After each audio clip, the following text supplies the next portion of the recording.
Shalom, selamat pagi Bapak Ibu Saudaraku yang dikasihi Tuhan Yesus. Salam sejahtera buat kita semua dimanapun berada. Saya mengajak Bapak Ibu Saudara semua pagi ini kita kembali bersaat teduh dan berdoa dalam renungan penuntun kehidupan setiap hari. Kiranya damai sejahtera Allah dan tuntunan Roh Kudus menyertai kita sepanjang hari ini. Tema renungan pagi ini, menghadapi ketidakadilan dalam hidup. Nats Alkitab terdapat di dalam Mazmur 73, 1-17, dan pada ayat kedua dan 3 berkata demikian. Tetapi aku, sedikit lagi maka kakiku terpeleset, nyaris aku tergelincir. Sebab aku cemburu kepada pembual-pembual, kalau aku melihat kemujuran orang-orang fasik. Saudaraku yang dikasihi Tuhan Yesus, terkadang hidup terasa tidak adil. Tak dapat dipungkiri dalam hidup ada saja kejadian di mana kita merasa tidak diperlakukan dengan adil. Bahkan lingkungan sekitar kita kadang terasa tidak adil bagi kita. Contohnya saja di lingkungan tempat kita berada. Dalam pernikahan, pasangan bisa merasa tidak diperlakukan adil. Mungkin anak-anak kita mengeluh di lingkungan sekolahnya. Ia tidak diperlakukan adil oleh teman-temannya. Di tempat bekerja pun kita juga bisa merasa tidak diperlakukan dengan adil dengan atasan kita. Kita merasa sudah memberikan yang terbaik, tapi atasan kita jarang memberikan apresiasi, sehingga kita merasa kurang dihargai.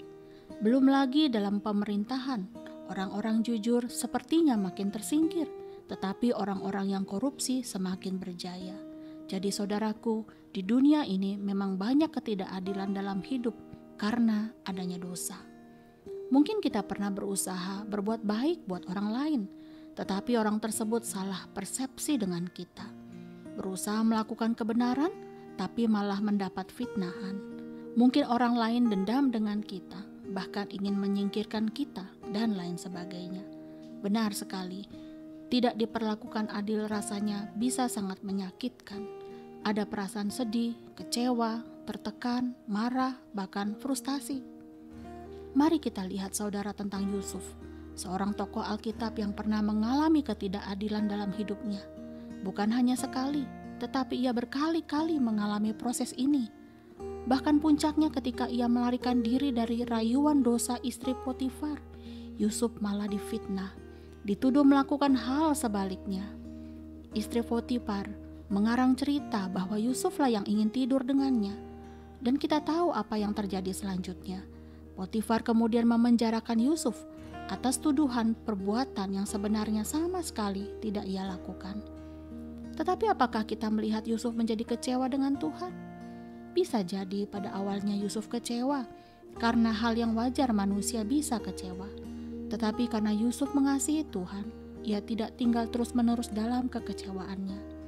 Justru Yusuf berkata, apa yang direka-rekakan yang jahat kepadanya, Allah buat untuk kebaikannya. Karena Yusuf percaya Tuhan punya rencana yang indah bagi hidupnya. Dan rencana Tuhan itu adalah Tuhan pakai Yusuf untuk memelihara hidup suatu bangsa yang besar. Saudara, seorang hamba Tuhan pernah berkata, kalau kita adalah orang-orang yang mengasihi Tuhan, Tuhan akan memperhatikan hidupmu. Tuhan akan membela perkaramu kalau engkau dilihatnya tetap setia. Banyak orang Kristen jatuh ke dalam dosa karena merasa tidak diperlakukan adil.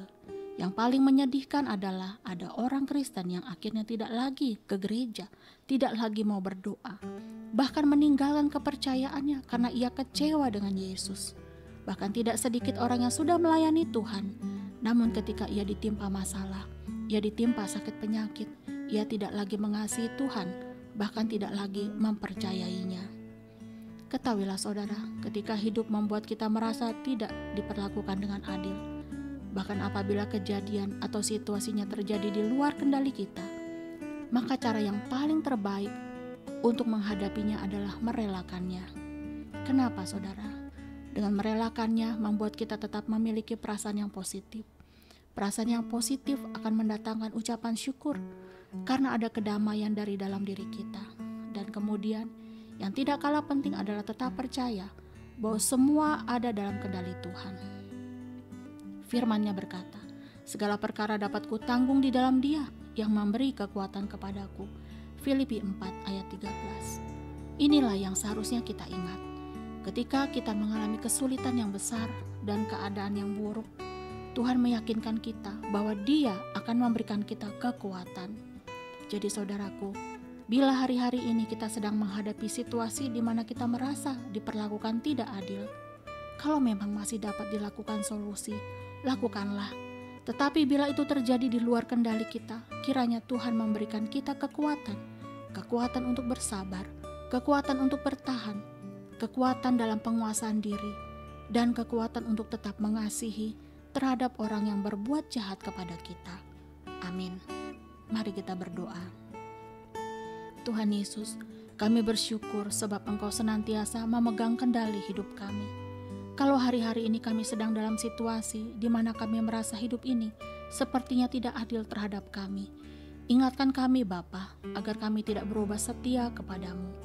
Berikanlah kami kekuatan untuk menerima hal-hal yang sukar di luar kendali kami, sebagai jalan untuk melatih kami mengandalkan kekuatan-Mu. Di dalam nama Tuhan Yesus kami berdoa. Amin. Kiranya berkat yang sempurna dari Allah Bapa, kasih karunia dari Tuhan Yesus Kristus, dan persekutuan yang indah dengan Roh Kudus menyertai kita dari sekarang ini dan sampai selama-lamanya. Maju terus dalam tuntunan Tuhan saudaraku, tetaplah semangat, sampai jumpa esok hari di penuntun kehidupan setiap hari, dan Tuhan Yesus memberkati.